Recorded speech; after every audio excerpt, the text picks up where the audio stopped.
You knew something was off.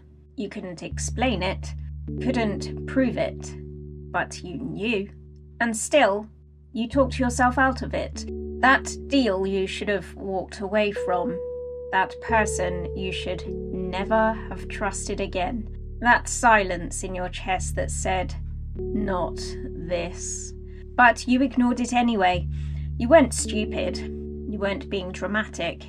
You were being conditioned, because from a young age you were trained to second-guess yourself, taught to defer, reward for obedience, not awareness, punished when you noticed things you weren't supposed to notice.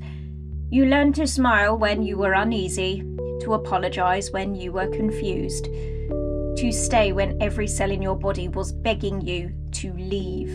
And now, your intuition doesn't speak in full sentences anymore. It whispers. It tightens your stomach, it disrupts your sleep.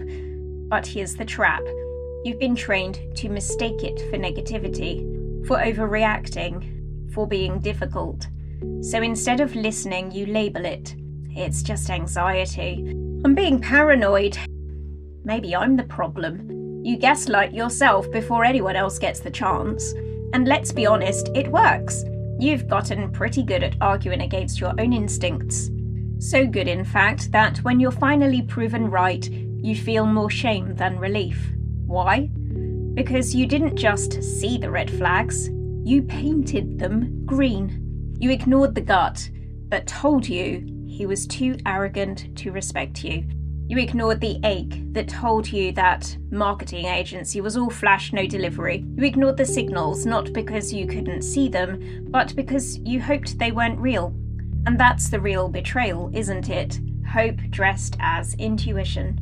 But let's be clear, your gut is not a mood. It's a system. One wired through every fibre of your body. There are as many neurons in your gut as in your spinal cord. It knows. The only reason you don't trust it anymore is because you were never taught to respect it. Because someone else once told you what to feel, told you how to behave, told you that your knowing was wrong. And over time, you believed them. Now you don't ignore your intuition because it's broken.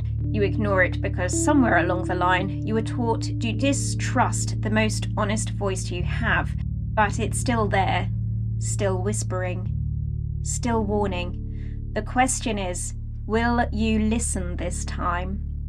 You weren't born doubting yourself. That came later. Slow, subtle, repetitive.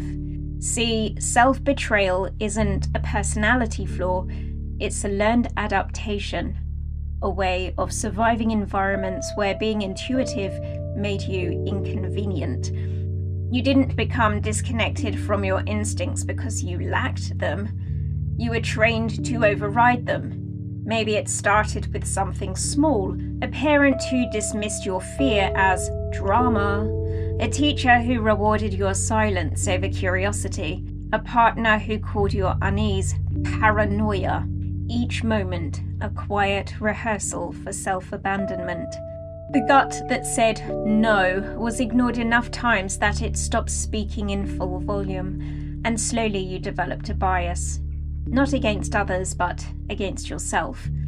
Science calls this cognitive dissonance, the discomfort of having two opposing truths. I know something feels off versus I've been told it's fine. And guess which one gets silenced first? The internal one, because social survival beats internal truth, especially in childhood. You became agreeable, optimistic, palatable, because approval was safer than intuition. And safety at that age was everything. Even now, as an adult, the echoes are still there. When someone crosses a boundary and you hesitate to speak. When you sense danger but rationalize it away because it might just be you. When you pick politeness over precision, peacekeeping over presence. And it's not just about the people who conditioned you, it's the culture too. The messaging that tells you, don't be difficult. Give them another chance. Stay positive. Forgive and forget, as if compassion means ignoring your alarm bells. You weren't taught to trust your gut, you were taught to perform over it, to doubt yourself if others didn't validate your feelings, to stay in the room even when your body begged you to leave, to be the bigger person even when the other person made you small. The result? A lifelong habit of outsourcing your truth to someone else's comfort, and a body that keeps the score tensing, tightening, screaming in subtle signs. This isn't weakness, it's conditioning, the kind that creeps in through repetition. Not one big betrayal, but 1,000 tiny ones, until your intuition stops feeling like truth and starts feeling like a threat to your relationship. And now the internal signal that was meant to protect you, you treat it like it's the enemy, because trusting it feels like breaking an old rule. The rule that says, don't rock the boat, don't make it awkward, don't be too much. But here's the problem. When you silence your intuition long enough, it doesn't go away. It just turns into anxiety, fatigue, chronic indecision. You don't wake up one day unable to trust yourself. It happens slowly, like a leak. Quiet, constant, eroding from the inside out. The cost of ignoring your intuition isn't a single dramatic collapse. It's the daily corrosion of self-respect. It shows up in decisions you delay because you don't trust your judgment, in situations you tolerate because you've second-guessed your instincts so many times you've forgotten how to say enough, in people you keep around who drain you, exhaust you, manipulate you, because it feels easier to endure than to confront. It looks like insomnia you can't explain, a clenched jaw you've normalized, a tightness in your chest you've stopped noticing because it's always there. That's not just stress, that's your intuition suffocating under politeness. And it's not just emotional. Chronic self-abandonment is a physiological strain. When you override your instincts, your nervous system doesn't calm down, it internalizes the threat. Cortisol builds up, digestion slows, immune function weakens, your body turns against itself in protest because it's being silenced by your own compliance. Meanwhile, your mental bandwidth gets hijacked. You're constantly analysing, ruminating, rehearsing what you should have said. You become hypervigilant, not intuitive, but paranoid. And the longer you ignore your gut, the more your mind tries to do all the heavy lifting. Over time, that looks like burnout, emotional numbness, the inability to make a choice without polling 5 friends first. And then comes the financial cost. You say yes to jobs you shouldn't take. You trust business partners who overpromise and underdeliver. You pour time, money, and energy into dead ends you knew were wrong, but followed anyway because doubt dressed up as reason. You don't just lose cash, you lose confidence. And confidence doesn't return with mantras and vision boards. It returns when you listen to yourself and act accordingly. But here's the deepest cost of all. When you ignore your intuition long enough, you stop recognizing yourself. Not because you've changed, but because you've diluted yourself to the point of invisibility. You've become what's expected, not what's true. You blend in to survive, and survival becomes your identity, until one day you realize you've built a life that feels safe, but it doesn't feel like you. That's the price of staying disconnected, not just what you lose, but who you never got to become. He always looked like he had it together. You know the type, well-dressed, well-spoken, reliable. He paid his bills on time. He never raised his voice, never made a scene. People called him grounded, mature, calm. But behind closed doors, he was exhausted. Not from work, not from life, but from contorting himself into the man everyone needed him to be. He said yes when he wanted to say no, laughed at jokes that made his stomach turn, held space for everyone else's pain but buried his own like it was shameful. The truth? He didn't know what he wanted anymore. Not because he lacked ambition, but because he'd spent so long scanning the room for permission, he'd stopped asking himself the question. And yet, there were moments, flashes, that something inside him was still alive. Like when he'd met someone who'd set off an unease he couldn't explain, or when he'd lie awake at night, replaying a conversation where he knew he should have spoken up but didn't. At first he dismissed it, called it overthinking, said he was tired, said it wasn't that deep. But then the consequences started compounding. He ignored the sinking feeling in his gut about a job offer that seemed too good to be true.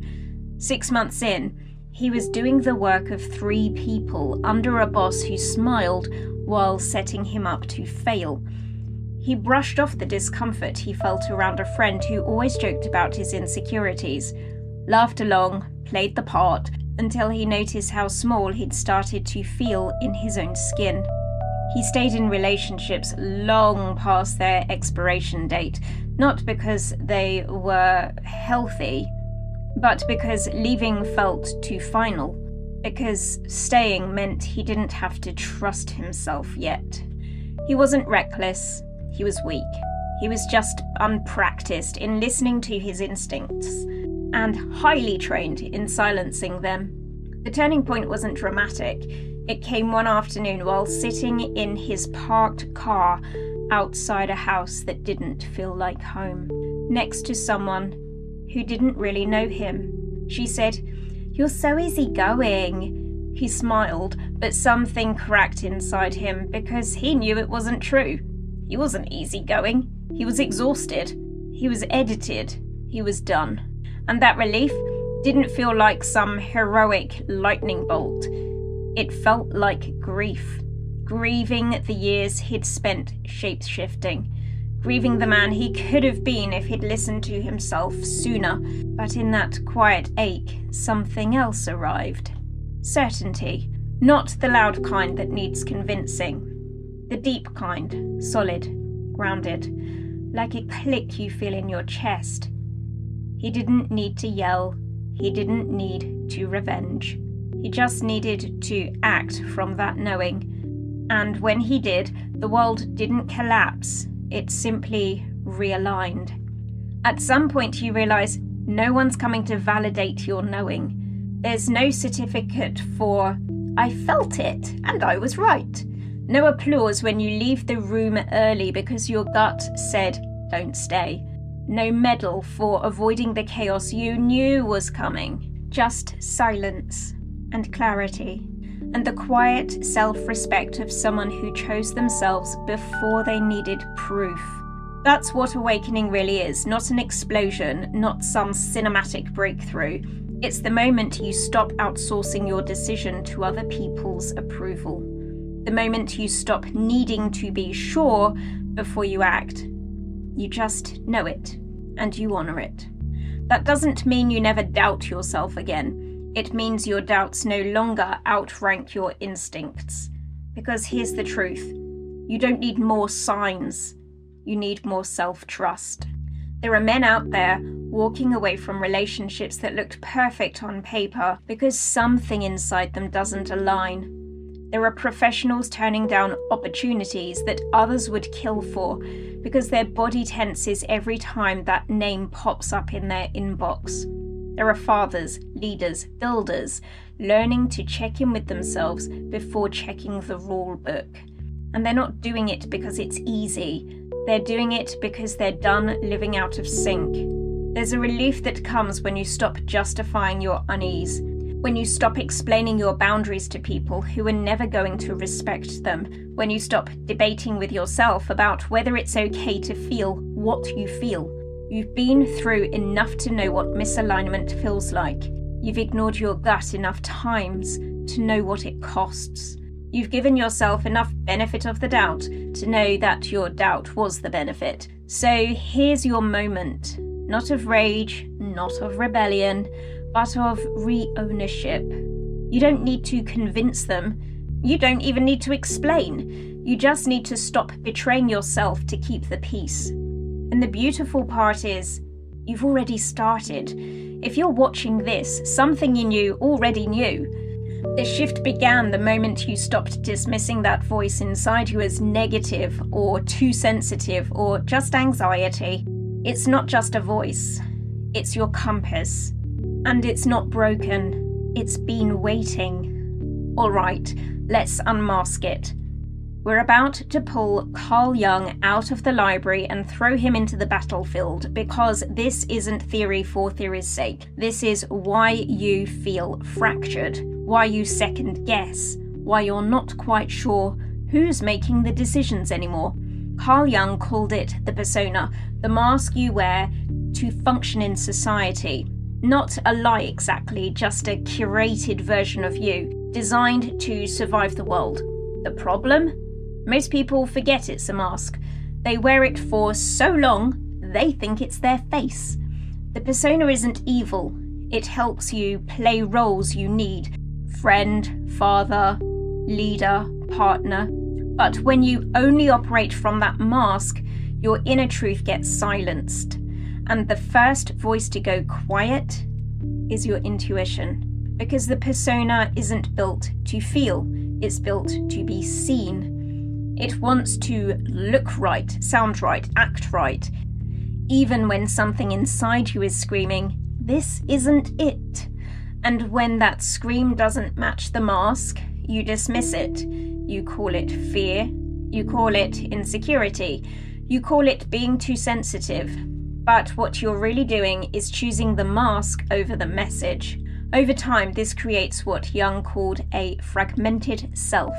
One part of you lives in the world, agreeable, functional, acceptable. The other lives underground, intuitive, instinctual, often inconvenient. And here's where it gets dangerous. When you disconnect from that inner voice, you become easy to manipulate. Why? Because you start looking outside yourself for direction. You follow strong voices because yours feels faint. You chase certainty because your internal compass has gone quiet. You ignore the warning signs not because you're weak, but because your mask was never designed to read danger. It was designed to keep you liked.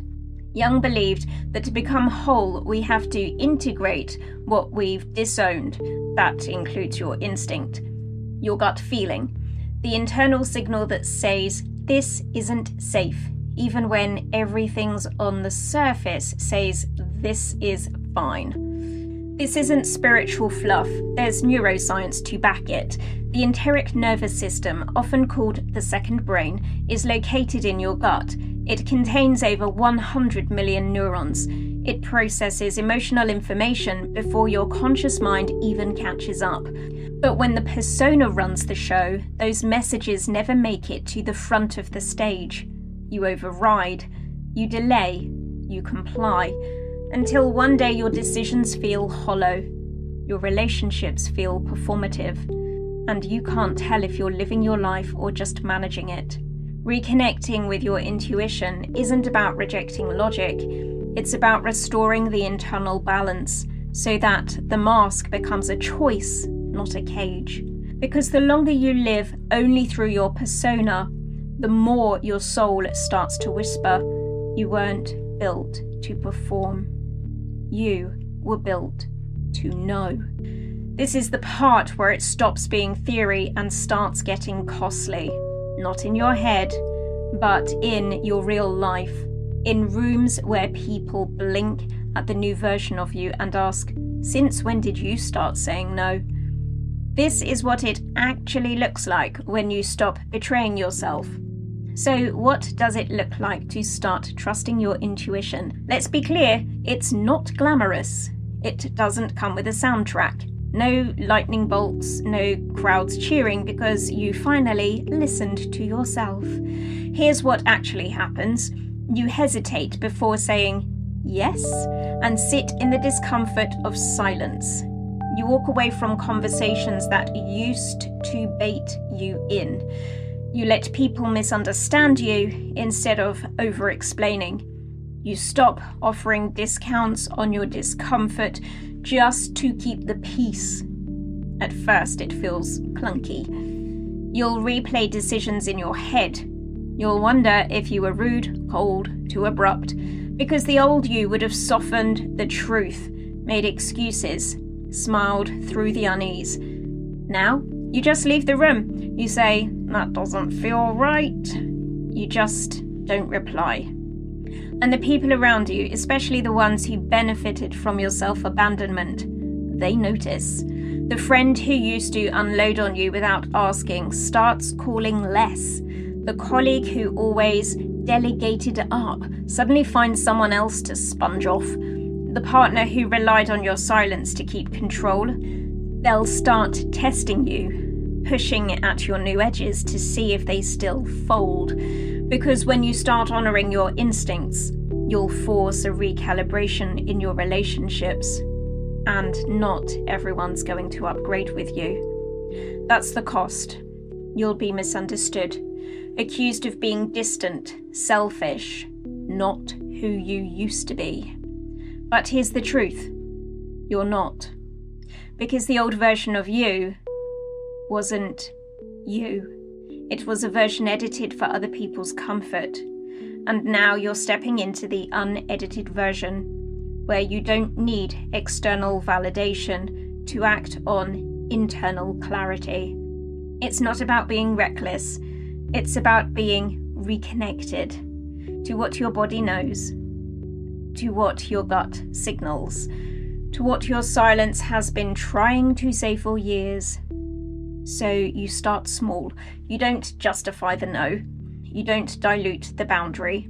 You don't wait for consensus to act on your instinct. And with each decision, each tiny act of self-trust, you build something most people never have: internal alignment. Not because it's always right, but because it's yours. And that alone makes you trustworthy. No more group votes on your intuition. No more apologizing for your instincts. No more outsourcing your knowing to someone else's confidence. This is what it looks like to walk your truth. Unedited, unexplained, unapologetic. He doesn't second guess every move anymore. Not because life got easier, but because he got quieter inside. He stopped crowdsourcing his confidence. Stopped rehearsing conversations that hadn't happened yet. Stopped performing clarity when he was unsure. Now he pauses. He listens. And when that flicker of knowing rises in his chest, he doesn't interrogate it. He respects it. That's what changes when you rebuild trust with your gut. You don't need the whole picture to act.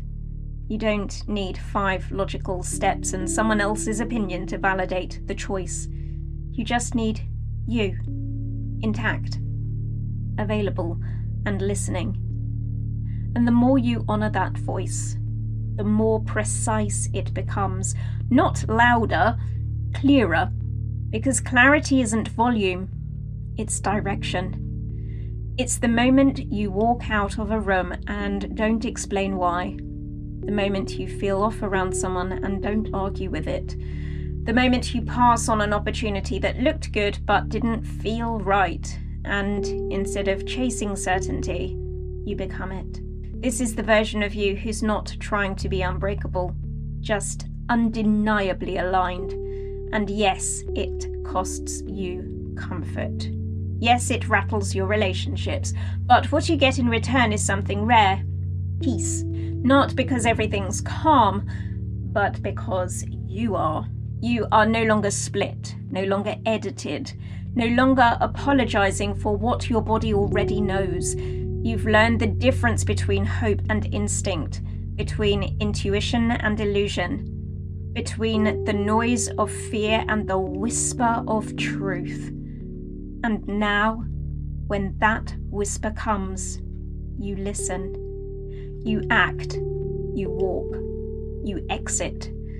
Not with rage, not with fear, with certainty. Not because the world makes sense, because you do. And if there's one thing to carry from this, let it be this: you're not broken. You've just been taught to silence the most honest voice you have, but it's still there, still speaking, still waiting to be followed. You don't have to get it perfect. You just have to stop betraying the part of you that already knows. So take a breath and choose. I choose my strength, not their approval. I choose clarity. I choose to stop apologizing for who I am.